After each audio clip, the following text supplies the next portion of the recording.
This week's movie review is Captain America: Brave New World. Can you believe that the MCU began 17 years ago with Iron Man, and now there's 12 TV series in addition to its staggering 35 films? But what happens when a franchise has that much material?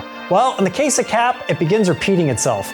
Brave New World is very much a retread of what many see as Cap's greatest adventure, Winter Soldier. And here are just a few things that happen in this film that echo the past entries. We open up with Sam rescuing hostages from a terrorist group. Someone talks him into putting down his shield to fight on even ground. A villain from a prior movie is found inside a hidden underground military facility that Sam breaks into. A villain uses subterfuge to drive a rift between our heroes. There's an ex-Black Widow who basically fills in for Scarlett Johansson. And Sam is forced to defend a friend who did things while under mind controls. That's starting to sound familiar, a little bit deja vu. All this rehashing comes off like they were just unsure about their decision to make Sam Captain America. His journey is to discover if he could be as good as Steve without the serum.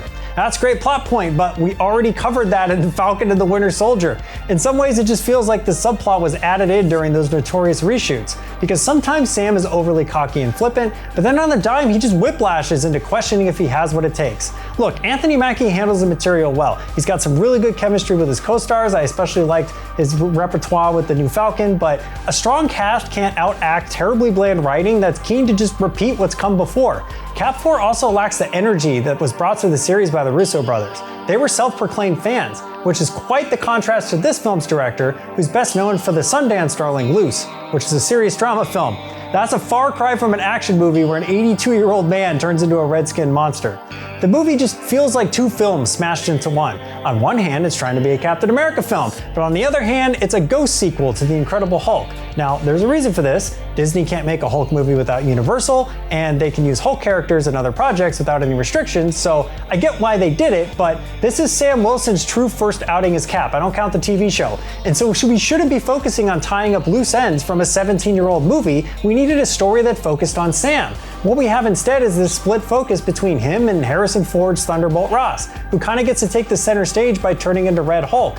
And this would be a spoiler, but he's all over the advertisements. And the fact that the trailer for this movie basically shows you the entire thing lets you know how little faith Disney had in the project. And look, I could continue nitpicking about shortcomings, but at the end of the day, Cap's biggest issue is it's just too safe.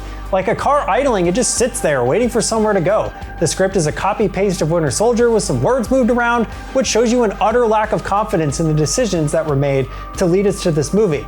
It should come as little surprise that I was pretty lukewarm on Brave New World. I personally felt that the Cap trilogy was the strongest of all the MCU franchises, and that might be why I wasn't enamored with this entry. Maybe the MCU hasn't changed, I have. I need stories that anchor me to characters, so when the fighting begins, I'm invested in the outcome. By the end of this movie, I honestly didn't care if Sam won or lost. I was just waiting for it to be over, and when the lights came up, I was shocked to see that only 2 hours had passed, because to be honest with you, it felt like 3. Sorry, Brave New World, there is nothing brave or new about you. Who's saying that? Everybody.